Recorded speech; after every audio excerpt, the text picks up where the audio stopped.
right, welcome to Made by Farmers. They invited me back. This is our continuing the harvest, and we about to see, I'm gonna say, the world's biggest bubble hatch. And I got my good buddy. You gotta introduce yourself. I'm Theo. Theo, Been right? with the company for 3 years. 3 years, and we gonna check out some of the stages of washing some weed to make some of the world's best bubble hash for some great products right here in Lodi, Michigan, from Made by Farmers. So excited. So hi, El. Stay tuned for some great clips. Glad to have y'all along with us. All right, we going out to from the plant. That's where it all started at, and we're going out to see where the seeds and everything had got harvested at. Very impressive. Last time our shots was across that road, but we'll be able to see that house that we saw. And then definitely here with John, we got some of the workers out here. This is part of their organic farm over there. If you look at the peppers and the thing, what plants are we looking at over here, John? Oh, so over here you're gonna have red cabbage. Look at that right there. Red cabbage, kale. Yeah. And don't forget, everybody. Cabbage. Oh, look at the cabbage just being. That's Eddie. He's harvesting some green cabbage. Eddie with the harvested of the cabbage. And everybody, we're gonna get this posted today. If you're not doing nothing this weekend, they're gonna have the food trucks out here. And let me tell you, it is very impressive just to be on a sustainable farm like this and bring your kids out and let them see how these plants grow and what reality is. All of this scarcity of food and stuff, trust me, this is here. You should be eating this from these people. Locally sourced food, keep your footprint down, and these guys are rotating their crop. It's just so incredible. How do you pick which vegetables y'all grow every year? Is it anything for dirt conservation, or is it just for to produce it? Right now it's mostly the market. Okay. And since we have organic certification now, we just looked into what the market needs were in this area. Yeah. What we could kind of, sell some bulk things to. And that's how we pick them each year. Very impressive. Now, I see you got irrigation over here. Okay. What is needing irrigation over here? These is the cabbages? Yeah, this year, yep. Just some extra cabbages. Wow. And all of this water is well water. This isn't the RO water, correct? No, yeah, actually, all of this is RO water. This is RO yeah, water. We have the old RO system from the Michigan Sugar. We'll do a couple hundred gallons a minute. I mean, I might cry. I'm gonna be honest with you. If y'all don't understand how easily he just said that he's watering this farm, which is 200 acres, with RO water, super impressive. And the way to control, to control your inputs to anything is the way to control your outputs. And to be at this scale and to have that water RO pumped around this place, this farm will live forever. I'm gonna tell y'all that right now. I don't care. Somebody gonna grow something here till it's over with, boy. Sorry, it's getting a little bumpy. Here's a little more about the sustainable. Look at those great peppers right there. The flowers. Like I say, this weekend for their ballot initiative that's going on, so you could keep such a great community product going. Come out this weekend. They're gonna have food trucks. That's how I met these guys. Had the food truck out here and tour it. Look at the trees changing color. Just so beautiful to be out in the great landscape of America at Made by Farmers. Beautiful. Yeah, this is all right. We here with the chief scientist, my man John Laurie, good friend. I just absolutely met him. And this process I had to stop because this is the buyer. This is what was just washed. And for some reason, myself thought they was stripping the whole stalk like we would do at the house. But no. He's letting me know that this machine over here is going through and taking this off. Wow. First ones are a little rough, then you just settle in. So how much yield do you think was in this row, John? Well, we loaded 2,000 pounds today. And I think we had about 500 pounds left over. And we actually took both these rows here, so it's 1,800 pounds. You say 200 wet weight. yards tops, maybe 200 yards from the end of that tree line. I would say I ran a 100-yard dash. I would say maybe a 400. 150 yards. 150 maybe. yards. Yeah, it's like a football field and a half. Now look, I'm not saying. Listen, ain't nobody I know even grew an acre. Yeah. It's very impressive, but this is not the biggest part. But to get 2,000 pounds out of 3 rows, bro, your returns is crazy. This is great genetics. This is being selective. This is whoever selected these and grew these also needs kudos. So that's our farmer, Chris Trinkley. Chris, let me tell you. Yeah, this is a fourth generational family farmer. Chris is so selective, and we're gonna have to tell you to get this type. It's another thing that I want y'all to understand. This right here, we kill for, bro. If you got a base that's strong outdoors, it's just great selecting, a great genetic. This is something that I just tell you just can't take anybody's seeds, don't take anybody's, until you grow it and know it. This is what's happening here. These probably all started out, I could only imagine 700 to 1,000 seeds, and then they germinated those, and from those they probably made, I can't even tell you how many mother plants. Pick these clones, and John let me know last time this was all hand planted. Incredible. What a great genetic, what a great outcome. And it just don't seem like this is happenstance. They do this and expect the yield every year. Very, very impressive. Just 3 rows. We're gonna look at this machine on how they strip the buds off. Trying to tell you, I know some people will come clean all this up for kibbles and bits. I'm gonna be honest with y'all. Here made by farmers. You want to see what we got through washing. This is where we was at a different farm, but it was all green the last time we came back in here. And these are the final products right here. When I say density, you guys don't even understand.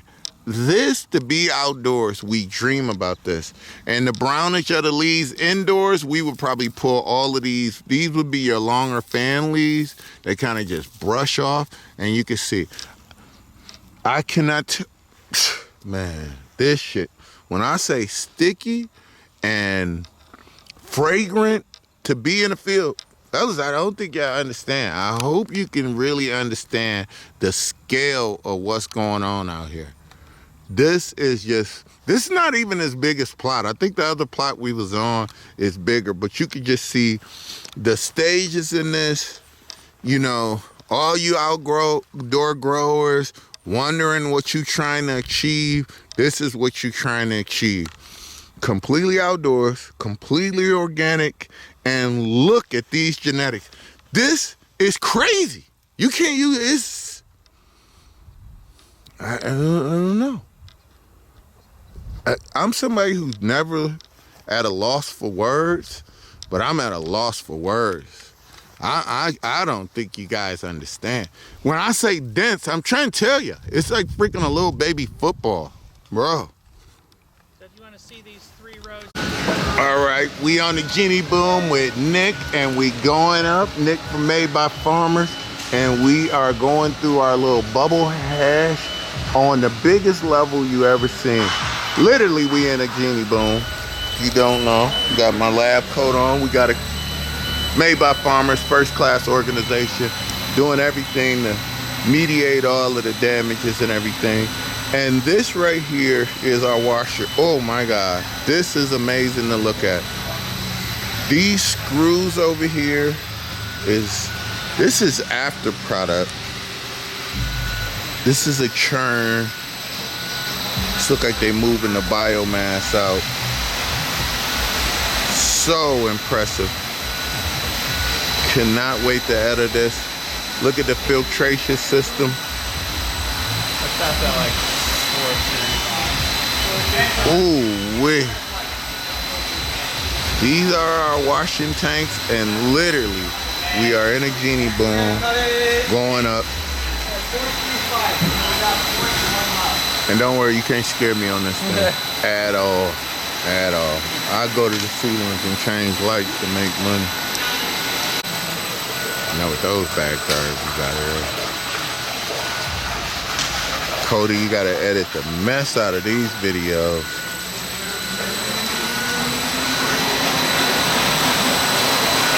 Going up to the biggest wash tank. So if we was thinking about in reference to bags and making bubble hash at home, this would be our 5-gallon bucket with ice water in it that we're going to, and they load the product into these big washers. And Theo was telling us about, since the water is only at 50 degrees, that actually the blades in here go both ways. You can see in there a little bit, the washer is going. So it's going both ways. Probably unlike what we do in the washing machine situation. I guess we do spin it both, but when it is frozen, I think we agitate way less time, but this is such a huge thing right here. Freaking impressive. If you look right here, if you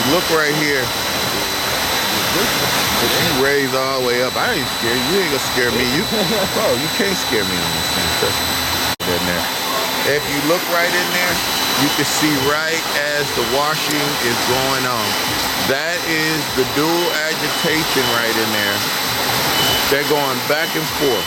So this is tons of weed come through these chutes right here, and now we're in this tank right here. Just so you know, this is all RO water. It's definitely reverse osmosis water, and it's just at 50 degrees. 50 degrees, and that's all. If you can see that green in there, look right in there. So it's going another way, and the whole purpose of this is to knock the trichomes off of the bud. Very impressive.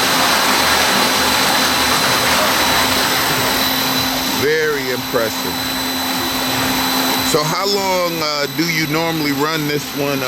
How long does the washing at this stage break? Is it a set time that you usually go for? Yeah, so we usually do about 30-minute washes. We'll do 6 cuts. So when we first load it in, we load it in 2,000 pounds. We'll mix it up just a little bit, not enough to like break any trichomes off, just to get the dirt washed off. So we'll wash all the dirt out, and then we'll pump it out. It'll go through that same Swaco machine over there. Wow. To get all that dirt, and then we'll dump that out, and then we'll start with our 6 cuts, do 30 minutes. Then 6 cuts. And with the cuts, are the blades actually tearing the plants, or when you say 6 cuts? I just mean like 6 batches. 6 batches, 6 washes. Okay. Yeah, so we'll drain it a little bit, right. Refill it. And all of us in regular craft growers know it's usually that 3rd wash that yields our most. So that's what he means by 6 washes. So he'll drain this all out, catch the water, filter the water, and then fill this thing back up and do it again. And that is how you drain it. That's how you make 1% yield into a viable business. Other than that, I don't think you could do it. It'd be not cost effective. Trust me, at home you wouldn't do it. You'd be happier just smoking a product than trying to do this. You won't get the return. So what they said is 1% back. So if you talking about, so just say 10 grams of weed, everybody, you only gonna get like 0.1 back in bubble hash. So that's the scale we looking at here. Very impressive. Very, very impressive machine. Very impressive. More than anything, it's their process. The R&D, just a little, just putting this chute on the top. Somebody thought about this, and it hooks up with their conveyor system. Just so ingenious. When I say this is just the greatest product, and John let me know about a whole bunch of other secrets they got. This is a load in. This is the opposite side of what we're looking at right there. So all of that would have came up there, shot into there, and then started agitating down in here. This must be washer number 1, and impressively, that must be washer number 2. Incredible. If we had one of these that's a viable business in itself. Man. Yeah, So, if you look down here, I don't know if anyone explained what these are. right. And the screw. So once we're done, we need to get all the biomass out. So we'll fill it up. We'll pump it out of this valve out of the side. Right. It'll go through these big pipes. Oh, the Flood bigger up, pipes. Yeah. Flood up through here, and then the biomass will flow over the hydro sieve. Over it. The water will still go down. Right. So keep the biomass. You see that? Augers through. That's what he's talking about on the biomass. And I know you guys use all your biomass. Do you sell your biomass off, or does it go back into fertilizer? How do you guys use your biomass? So actually, we'll dry it. We'll have a big industrial dryer outside, and then all these sacks that you see, yeah, that's all dried biomass from the field. Wow. This year. So then we'll store it. We can sell it. We use it for R&D projects. Right. Yeah, you can still extract it even after doing the wash. Yeah. It's just a good way to research and develop, because it's going to be cheap biomass for companies to buy. Right. And I'm sure with us just getting as industrial with cannabis, all the uses for this biomass probably haven't been discovered yet, have they? No. Not even close. I recently have seen biomass used as insulation for houses. Really? And it is very impressive. I've seen somebody actually blow all of it onto the inside like insulation, and the R value is crazy. So what some people would consider waste matter is being recycled and used all the way through. That's why this plant is so versatile and using everything out here at Made by Farmers. Thank my man Nick for showing me all of this, and look at how impressive this is. This is just to catch that biomass. It's a cool view when we actually dump it out. My Waterfalls, water and biomass. It's in the tank, and then it flows over the side every day.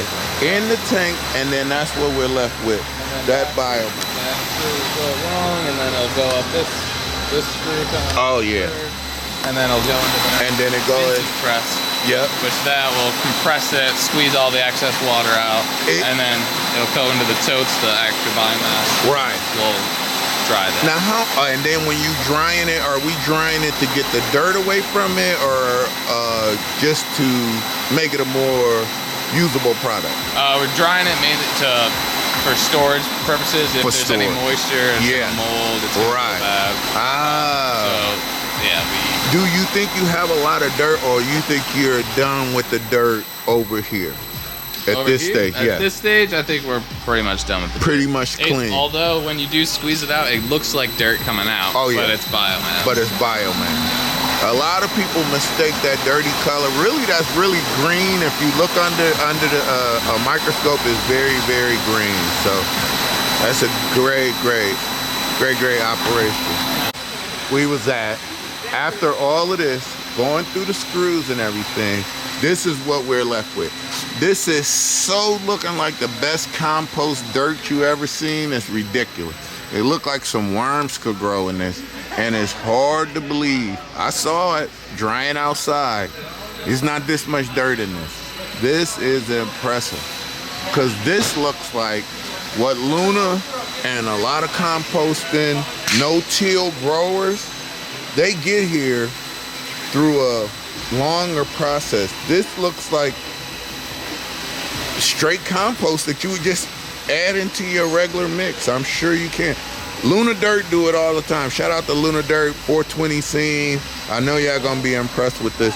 I'm sure y'all will buy this right off the bat. So I got the earlier shot so you can see that this is the agitation and the separation. And this agitation has to be increasing their volume along, just like Theo said, the tautness of the screen. I never even thought about that till right now. And it has to make a difference. Totally amazing. This is beyond bro science. This is just real science right here. Probably a lot of trial and error and getting this process. They should write the SOP for this and be famous. To be honest with you, if you ain't washing your weed here, you probably fucking up. How about that? This has got to be the best. We're gonna look at the filtration system first. So those who don't understand, this is right here. If we was talking bubble hash, this would be your bubble hash bags. If we want to think about it in reverse scales, and let me tell you right now, this is humongous as far as screens is concerned. And I was just gonna ask Theo, do you know the screen meshes? Yeah, so we're running 220 up top as the surveillance Yep. screen to keep all of our biomass out of our hash. And then it goes 73 and then a 45 at the bottom. All right. And I love the 45. Sometimes it's below 45. And I catch some of that. That's some of my best. But everything good comes out to 45. So we're going to check back in and keep going through this process. This is probably the last part right here, sort of where we collect before we scrape up, before you go into a drying stage. But this is the crazy filtration system. Look at that. We dream of this. This right here is going to be filtered down, I'm very sure of. And then eventually dried out, because this right here is gravy water right here. All you little scientists out there would dream to have this. To be honest with you, I would scrape the floor as more yield than you ever had in your bubble hash bag. Got it. To be honest with you. Very incredible.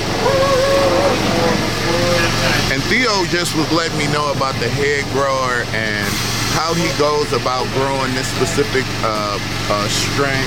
Which strain was this again for that giant White CBG is this particular strain right now. Incredible. This is the first layer too. So this one, some people might, I don't call it throwaway. I would be making this in the crumble hash myself. Maybe not to full melt, but it's definitely, if you had this, you can make edibles for the next, I don't know, 10 years conservatively. On an individual use, you'll die before you'll use it all. There's no way. If you tried today, unless you like 3 months old, you'll never make it. It's ridiculous. I'll move to the forward operation. You want to get it? Oh, here we go. We're firing up the screens, which is essentially, it's just in essence, the biggest set of bubble bags you ever seen. And we about to catch discharge right now. Oh my God.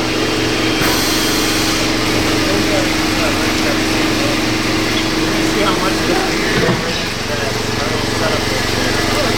but how much came out last time? Oh.